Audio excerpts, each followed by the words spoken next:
If you haven't met me before, I'm Tony Clement. I'm the Dean of Engineering Technology here at Mohawk, which partners to bring innovative solutions to market, create new, better products and jobs and greater prosperity for our community. So this is a perfect venue for the Honourable Tony Clement to announce students. So for years now, our students have been doing groundbreaking work on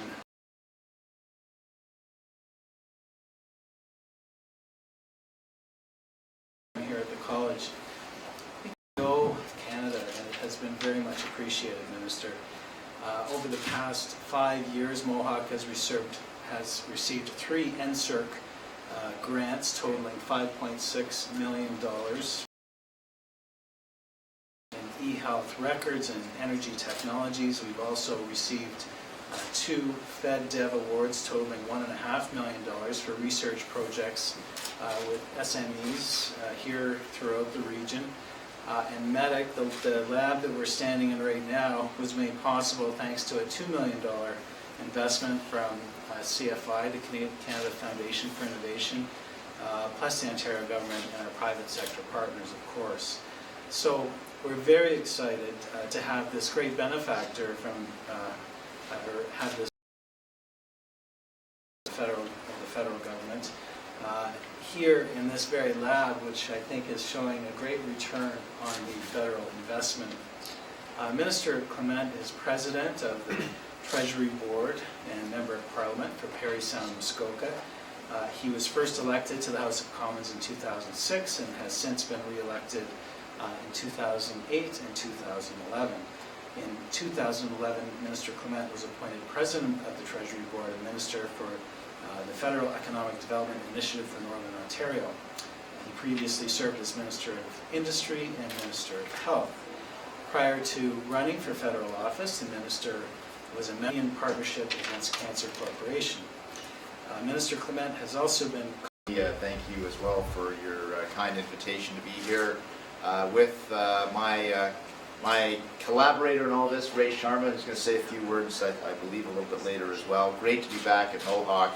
I always enjoy coming here and coming close to my roots in Hamilton, and having been raised on West 5th Street, not on the street, but in a house off the street,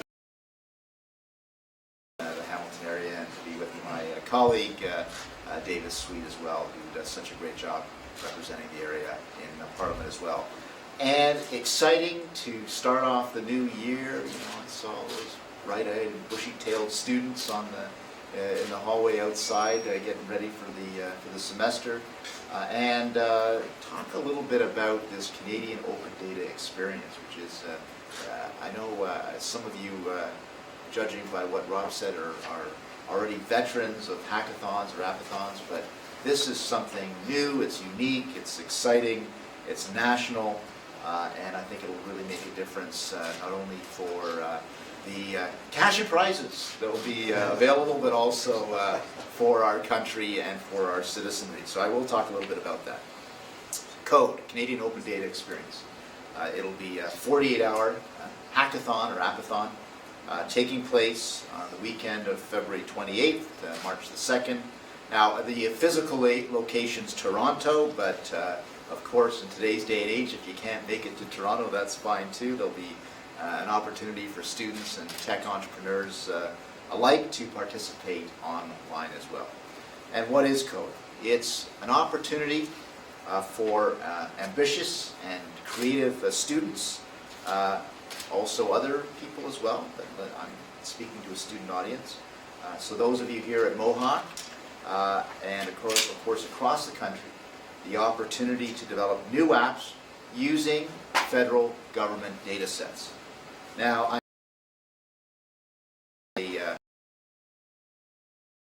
innovation and entrepreneurship, Rob went through some of the reasons for that in terms of the infrastructure that is here now.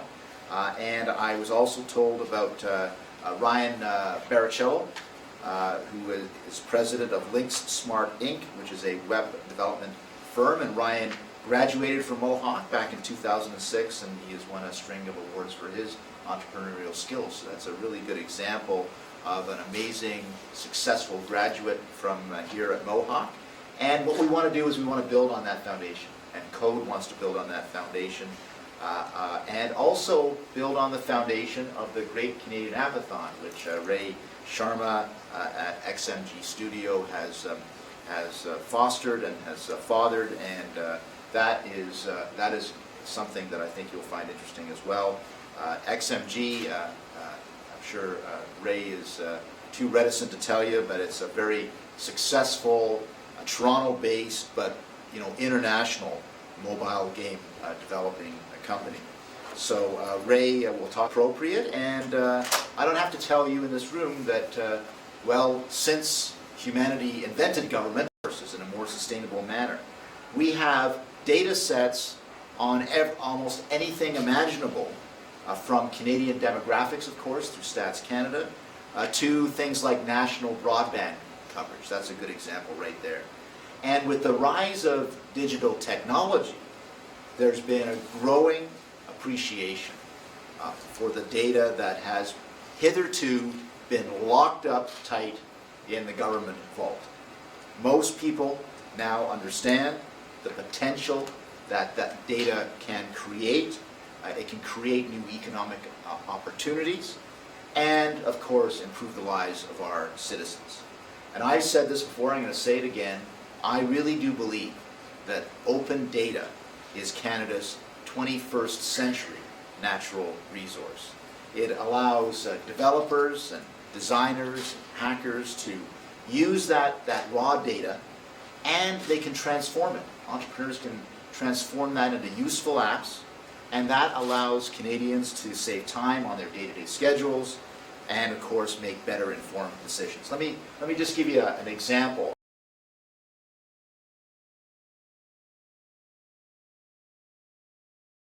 First out last October, and I was joined by the co-founder and developer of Transit App, a guy named Sam Vermette. And Sam is a native of Montreal, and he developed an app that offers real-time transit decisions, real-time notifications and route planning for over 30,000 users throughout North America. Since its launch just last downloaded, all of those things helps our fellow Canadians manage their time more effectively. And open data is also great for our economy. Mapping apps like the Transit app are estimated to have unlocked, just in the United States, a value of $90 billion. Here at home, Natural Resources Canada has commissioned a study on the economic value of open geospatial information within the Canadian economy, and I expect those results sometime this year, but I have no doubt that the actual value, the added value for the Canadian economy is in the millions, if not the hundreds of millions. Today there are thousands upon thousands of data sets available already on our open data portal. That's data.gc.ca, and I think we're up to around 200,000 data sets right now, and more are being added all the time. And in fact, we've used feedback from the open data community to make sure that newly released data sets are going to be available for this Canadian Open Data Experience Code.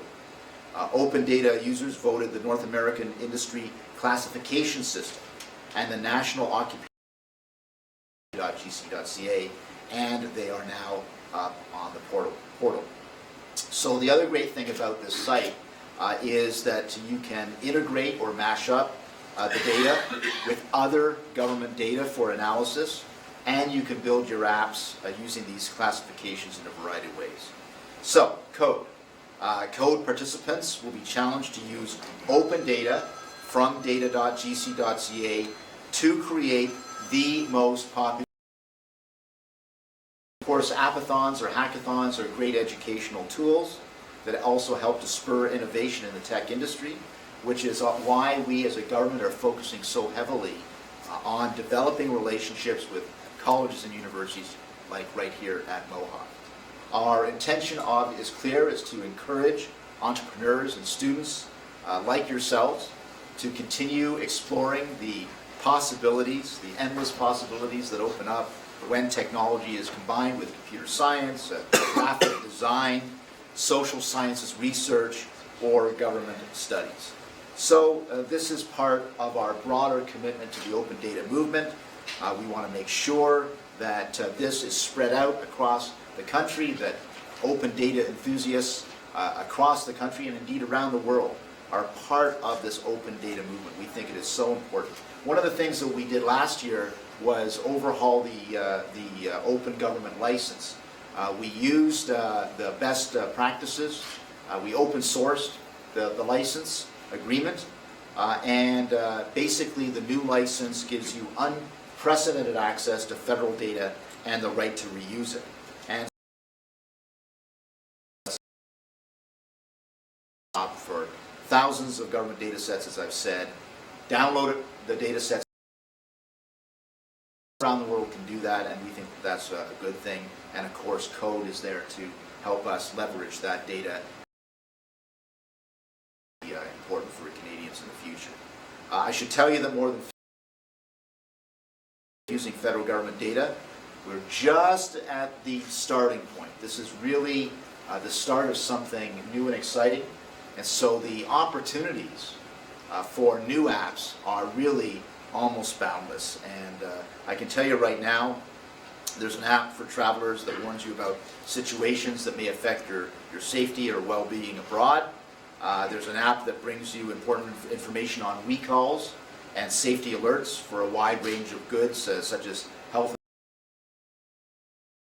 And if you're interested in learning a little bit more about what's already been created using the open data sets, there is a Developers Corner feature, which is on that is actually at data.gc.ca, and you can also access specific technical information to get started. So let me just say, this is an exciting time to be involved with this as President of the Treasury Board, as part of the Government of Canada. I'm really looking forward to the participation of Mohawk students. I don't think your President has undersold you or oversold you. I think he said very accurately that you've got some experience doing these hackathons in the past and using government data in a way that can be advantageous for Canadian citizens across the country. And I believe that this is a groundbreaking national event, and it really gives you the opportunity to prove your talent against the top students, entrepreneurs, and innovators throughout the country, and prizes.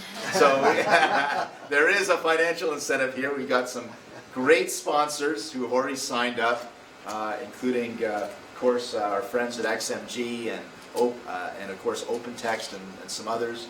And we are quite assured that this is going to be definitely worth your while from a monetary point of view, but of course, we think that it will give you some great exposure into the world of open data as well. So I'm looking forward to seeing what the great minds in this room and on this campus can create, and I wish everyone great success. Let's go out there and use this open data for something that will be I'm going to talk about the Great Canadian Appathons, so please give them a round of applause. Thank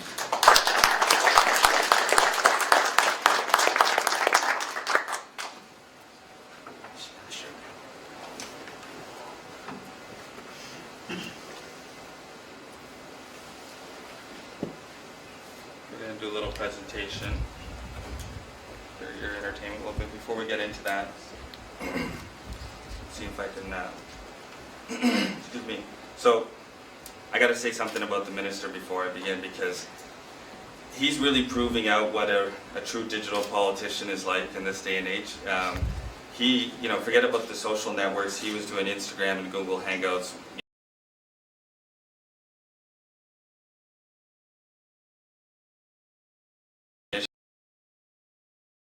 Working on for a couple of years now, but now he's behind on as well. Trying to reach out and mediums. And open data and open government is actually a very interesting situation. Talking about how the government is looking at what people are up to and what people realize. This is an opportunity to see what's going on at the regulatory agency level.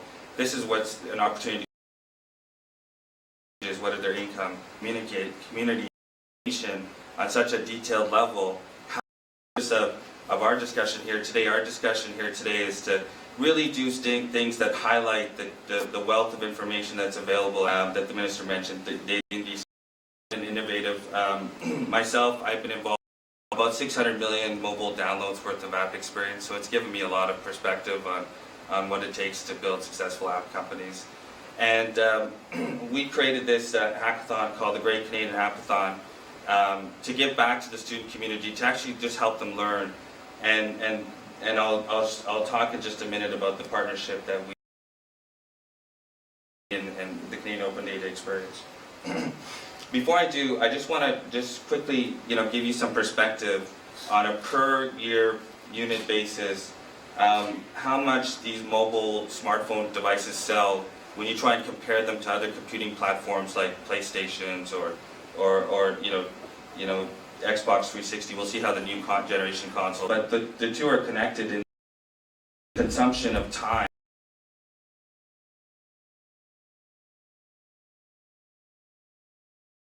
More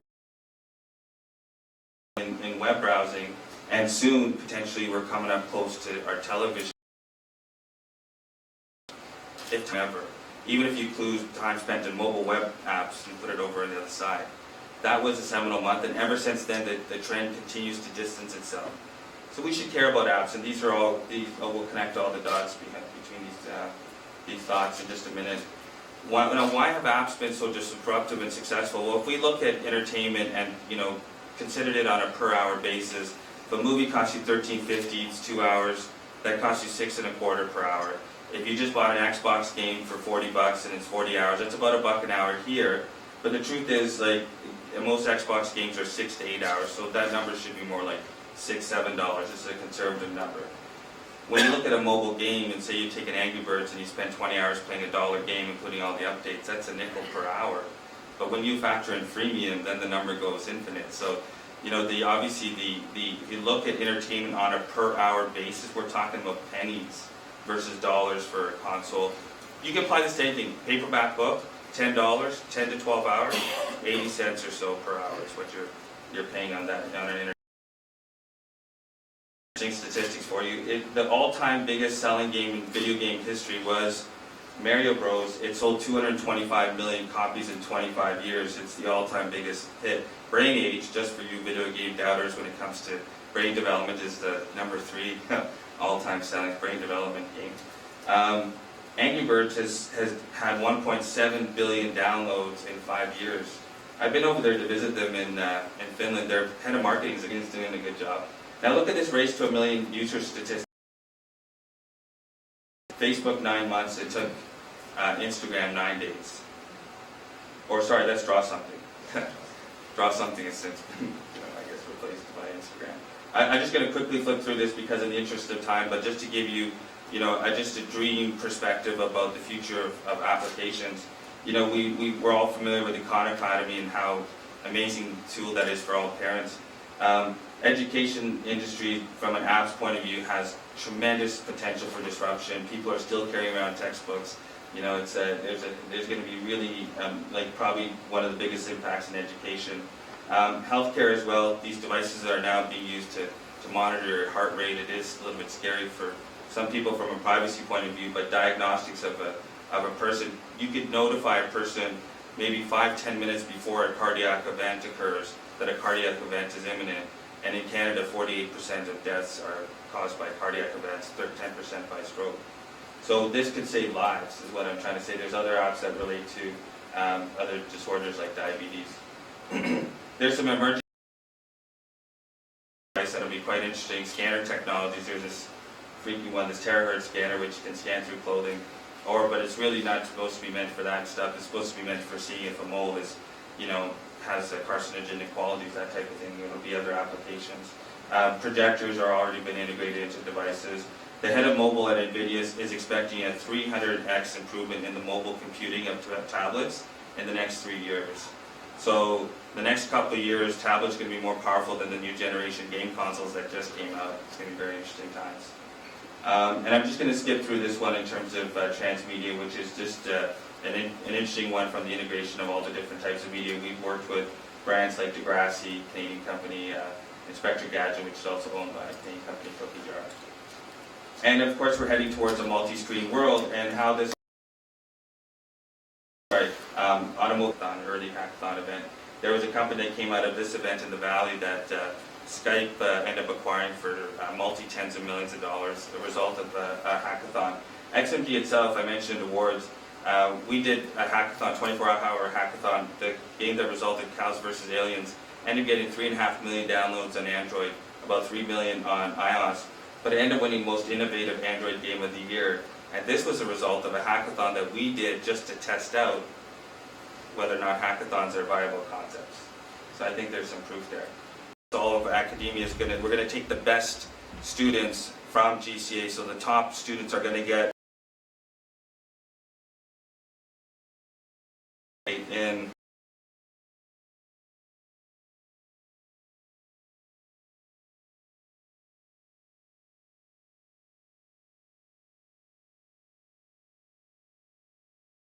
code. And code is,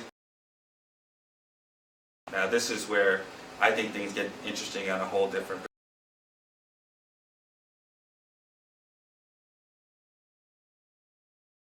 The vast amount of information and data that exists within the government and the regulatory agencies that have been collected for not just stats by StatsCan, but by fisheries, by forestry, by the border crossing, the people, and even the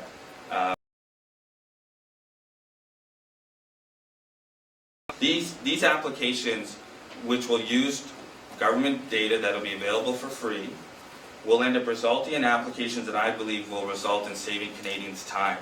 It's not unrealistic that if you have this Bus Guru app, a popular one app, which will tell you, okay, your bus is going to be there in 3 minutes versus say 6 minutes, that you may change your behavior a little bit.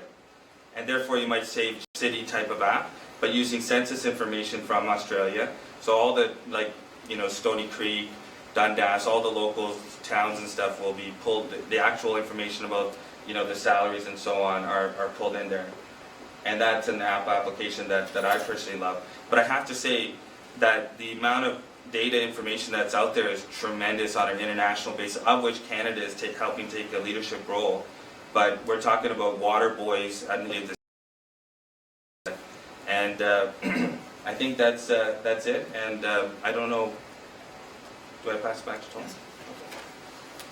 Good job. Thank you.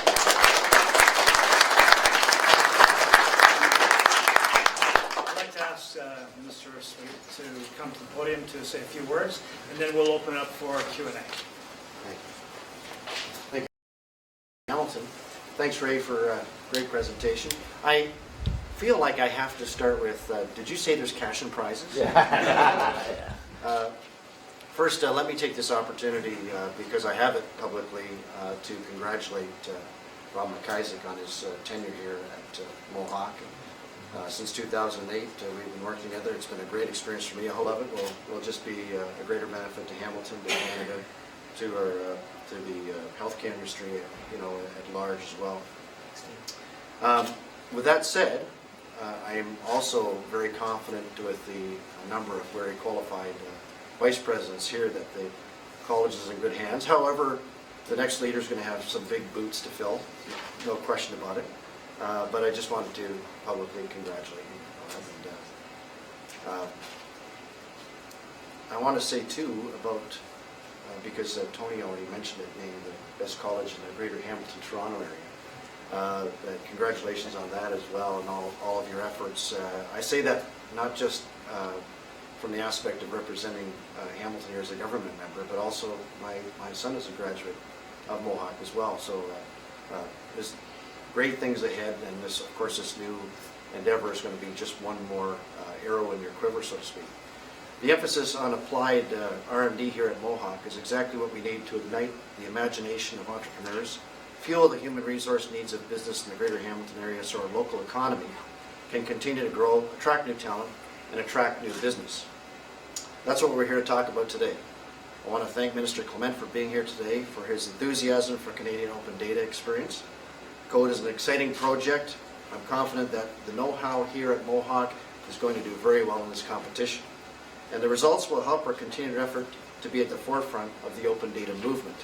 The Canadian Open Data Experience Initiative is just one example of the areas of alignment between the investments in mandate at Mohawk College and the investments in strategic direction that the Government of Canada is taking, so that the world's best performing G7 country remains at the top of an ever-competitive global marketplace. There's no doubt in my mind that innovation and entrepreneurship are fundamental drivers of jobs, growth, and our country's long-term prosperity. That's the sweet spot, and the pun is intended, by the way, here at Mohawk, under these new investments in the modernization is striving to serve. In the past few years, it's been my pleasure to be on campus a couple of times to participate in various announcements of federal funding, all towards these very aims. I recall they were provided for applied research and being impressed by the work of app developers in the lab at that time. What we witnessed was applied research that was being commercialized, so local business sprouted and benefited as a result, and the technology developed in Mohawk Labs had a direct line to small businesses, jobs, and growth in the community. Similarly, I recall being here with then Minister of Natural Resources Lisa Raitt in May 2009 to ensure know-how from the campus was being leveraged at Clement Materials Lab down the hill in Longwood Drive. Federal science and technology funding collaboration is important to that. Again, a win-win for Mohawk, the city, and the country. These are just two examples that I look forward to more collaboration between our government and Mohawk College in the years to come. Once again, that's because technological innovation and entrepreneurship, both of which are near and dear to my heart, and both of which are hallmarks of the Canadian Open Data Experience Initiative, are fundamental drivers of our local and national economy. Thank you very much, and again, Minister, thank you very much for coming.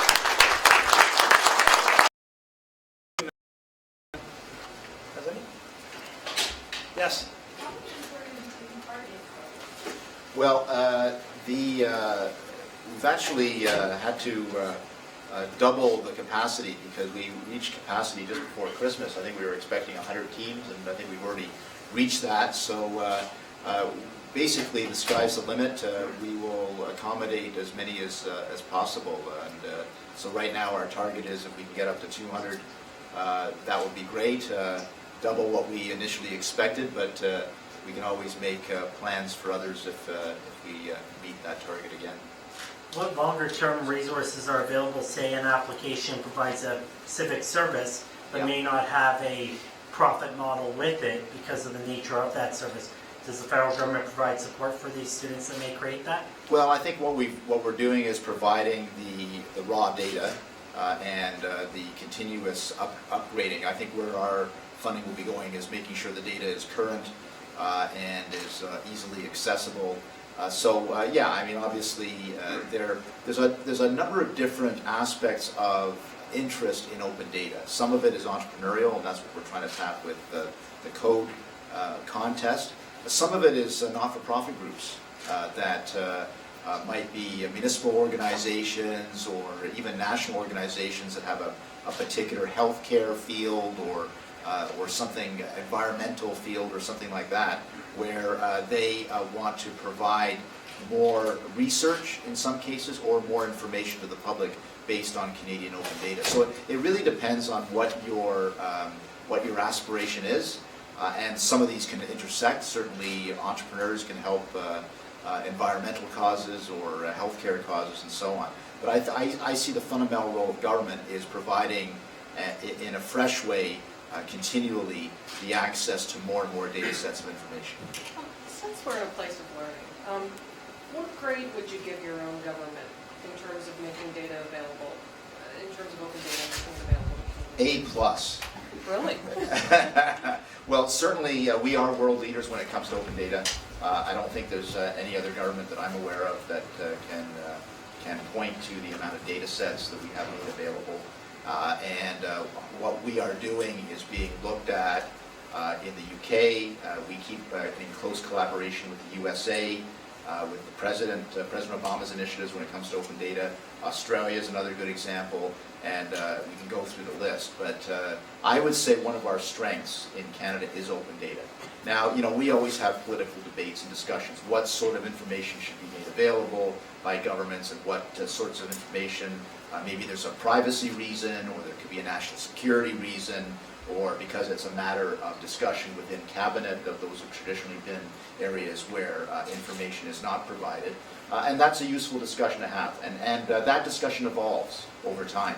But I think it is very safe to say to provide Health Canada data and the public security and safety data job, and agree that fosters innovation, entrepreneurialism, the knowledge economy, then we have to continue to be good at this. But in getting rid of the long-form census, how does that impact the ability of people to create apps? No, it doesn't impact at all. The fact of the matter, you talk about one public policy decision that was replaced by another form of information gathering, the National Household Survey, that actually went to more houses than the original long-form census. So I think we're fulfilling our mandate. Stats Can has certified that useful data is available through the NHS as well as through the traditional short-form census that has more questions on it than before.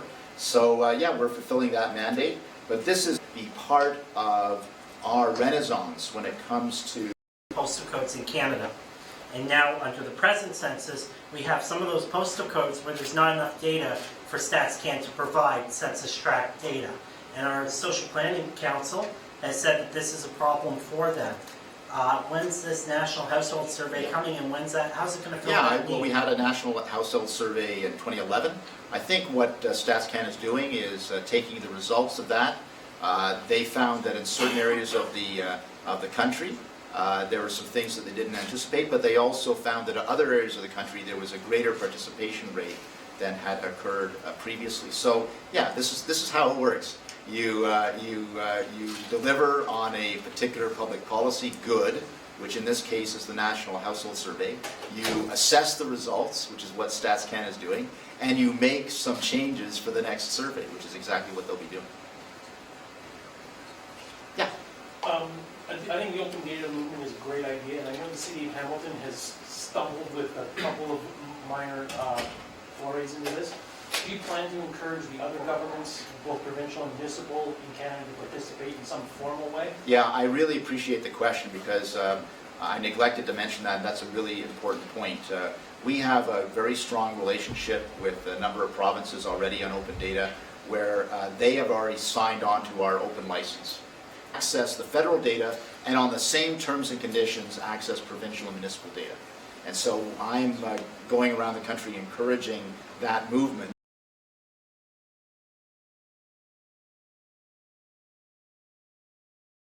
Because we need to have access to your data.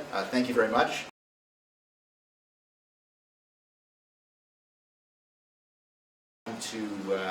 To get going, that we can have that cross-pollination of all these different data sets and make it easier for researchers and entrepreneurs. So that is on Hamilton as part of that movement if they aren't already, and certainly the door is wide open. Yeah. Minister, are there privacy issues as far? Well, there shouldn't be on this. This has all been wiped when it comes to personal privacy issues, but it's something that we always have to have regard for. So I'm in close contact and work with the Privacy Commissioner to make sure that everything that I'm doing on open data meets the test of privacy, because that is obviously another public policy good. And so, as Ray mentioned, this is big data. This is data that is on the macro scale. It's not, individualized to an identifiable name and or address, but it's something we have to constantly be aware of in government, that we meet the standards that we have set for privacy. Yeah. Along those lines, the potential of open data, it sounds great. I mean, it bridges the gap between citizens and government, but at the same time, we have to be vigilant that information can be used, whether it be small information or big information, it can be used in threatening ways. What kind of safeguards are in place to make sure that it doesn't be used that way? Yeah, I think it's an ongoing operation with the Privacy Commissioner. We continue to do that. A lot of the initiatives new initiatives are in fact being encouraged by both the Information Commissioner of Parliament and the Privacy Commissioner, because what we're doing is we're sharing information about life in Canada with the people from which the information is derived, not on an individual basis, but on a collective basis. You know, basically it's their tax dollars. You know, all this tax money is being used to collect or store this information. I believe that there is a right to know what that information can bring forth in terms of useful applications that can reduce the cost of time or energy of money in the day-to-day lives of Canadians. So that's the quite frankly the balancing act. But there's no question that if you look around the world, the movement is to publish more big data from government sources that is of course vetted on a privacy point of view and a national security point of view, but is there, you know, 99.9% of the time, it's useful information that can be applied to make people's lives better. Think of the, you know, I don't want to give away the story or let the bright minds in the room think of these things, but think of what we could do that could help someone with their health care. You know, not with their individualized data, which Ray mentioned. That's an important aspect of healthcare, but also on the metadata. You know, on the population trends when it comes to healthcare. If somebody can develop an app that will make it easier for someone to know of their surroundings, both environmental and health, I think that that's a good thing, and will probably mean better health outcomes for Canadians. So really, the sky's the limit in terms of what people will think up. And the whole idea is, it's not Tony Clement, politician, thinking it up. It's not, as I like to say, bureaucrat X14 on the 10th floor of an office building in Ottawa thinking it up. It's all of the critical minds in this room, and that all of them that you represent, that are going to think of things that nobody in Ottawa could ever have thought of, quite frankly. And that, to me, is the exciting point about this. It pushes the information out, and of course, the benefactors will be millions of Canadians potentially. Question for David Sweet as the local representative. The Canadian Urban Transit Association, as well as the councillors that are within the riding I represent, and making sure that they're aware of the Build Canada Fund, and we'll be putting a framework to that very shortly, and making them aware of the transit investments we've already made. It's been made legislated permanent now. So those are all the kinds of things I'm making sure that they're aware of, that they can access. And it'll be ongoing as far as when the framework for the Build Canada Fund is concerned. That's going to be a partnership municipally, provincially, and federally. And they know my door is always open. Great. I think we have time for one more question.